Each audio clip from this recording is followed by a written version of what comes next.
Hello दोस्तों, मैं Awanish MS class में आपका हार्दिक स्वागत करता हूं। फिर एक बार साइंस को लेकर मैं आज कराने जा रहा हूं प्रतिरोधों का संयोजन। यदि ये प्रश्न आपको आता है तो ये आंकिक प्रश्न के लिए, न्यूमेरिकल के लिए बहुत ही इंपॉर्टेंट है। और ये प्रश्न कैसे इसका निगमन हुआ है वो आज हम आपको बताएंगे। चित्र आरेखित करेंगे। जैसे हमने तीन प्रतिरोध लिए, तीन प्रतिरोध,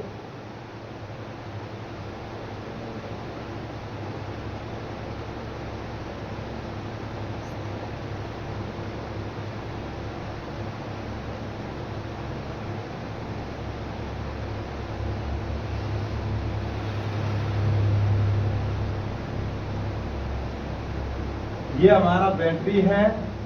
यहाँ पे हमने कुंजी लगा दी है, कुंजी। ये हमारी बैटरी, यहाँ से हमारा विद्युत धारा निकल रही है। विद्युत धारा यहाँ से जाएगी, विद्युत धारा जाएगी, इसे आई से डिनोट करेंगे। यदि यहाँ तक आएगी तो ये तीनों तरफ विद्युत धारा हमारी बटेगी। जब भी विद्युत धारा बटती है, एक से अधिक प्रतिरोधों में, एक से अधिक परिपथों में जहां विद्युत धारा बटती है, ये समझ लीजिए आप वही समांतर क्रम में संयोजन है। तो देखेंगे यहां पर जब इस तरफ जाएगी इसे हम I1 बोलेंगे, इस तरफ जाएगी यहाँ I2 बोलेंगे, इस तरफ जाएगी इसे I3 बोलेंगे। और ये हमारा R1, R2 और ये R3, देखना R3, ये तीन प्रतिरोध हैं। और तीनों प्रतिरोधों के अंदर समांतर क्रम में विभव समान रहता है। यहाँ पर ये तीनों प्रतिरोधों में विभव समान रहता है। यहाँ से जब धारा प्रवेश करी, देखना प्रवेश करने के बाद जब यहाँ पर आएगी तो ये यहाँ पर फिर भी ये I का मान I हो जाएगा। माना तीन प्रतिरोध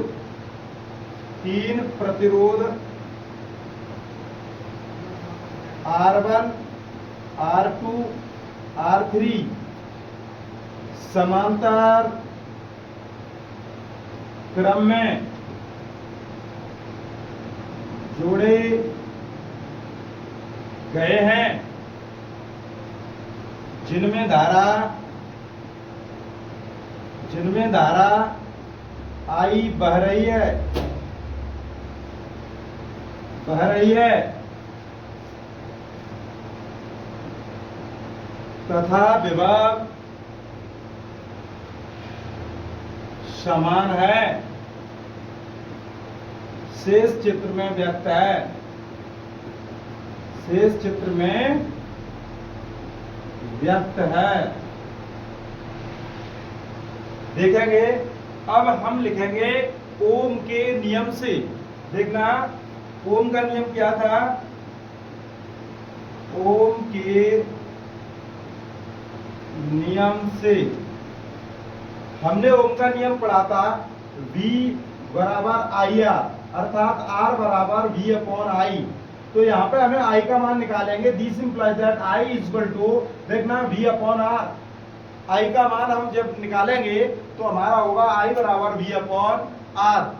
तो यहाँ से देखना I equal to V upon R। इसी प्रकार से यदि हम देखना I1 निकालेंगे तो I1 जो परिपथ में है उसमें R1 हमारा प्रतिरोध है और V विभव हमारा प्रत्येक प्रतिरोध के बीच में समान है।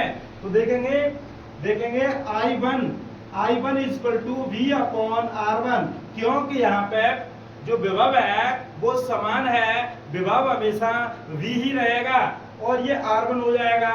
इसी प्रकार से I2 equal to V upon R2, इसी प्रकार से I3 equal to V upon R3। तो इस प्रकार से हमने ये धारा के मान ज्ञात किए और इसे इक्वेशन 1 कहेंगे।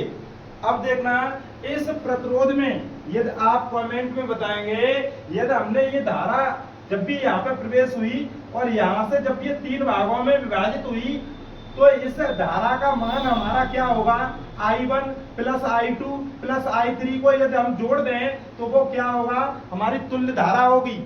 तो तुल्य धारा हम कैसे निकालेंगे, देखना कुल धारा कोई धारा I equal to I1 plus I2 plus I3। तो इस प्रकार से देखना I का मान, देखना इसे हम इक्वेशन 2 कहेंगे और इक्वेशन 1 का मान इक्वेशन 2 में रख देंगे, मतलब समीकरण 1 का मान समीकरण 2 में प्रतिस्थापित कर देंगे। तो देखना समीकरण 1 का मान समीकरण 2 में रखने पर देखना, तो ये हो जाएगा I का मान हमारा क्या था V अपॉन R, तो V upon R equal to देखना I1 कितना है हमारा V अपॉन R1, तो V अपॉन R1 प्लस इसी प्रकार से V अपॉन R2 प्लस इसी प्रकार से V अपॉन R3। तो ये हमने मान रख दिए। देखना V upon R equal to ये हमारा V तीनों में हमारा कॉमन है, तो हम इसे देखना आगे ले लेंगे। देखना V हमने कॉमन ले लिया, यहाँ बचेगा देखना 1/R1 plus 1/R2 plus 1/R3 और देखना V से हमारा V कैंसिल हो जाएगा, तो ये हमारा बचेगा 1/R equal to 1/R1 plus 1/R2 plus 1/R3। यही हमें निगमित करके लाना था, यही हमें निकालना था। यदि ये आपको समझ में आया हो तो वीडियो को एक बार शेयर करें और ज्यादा से ज्यादा अपने दोस्तों को भेजें। धन्यवाद।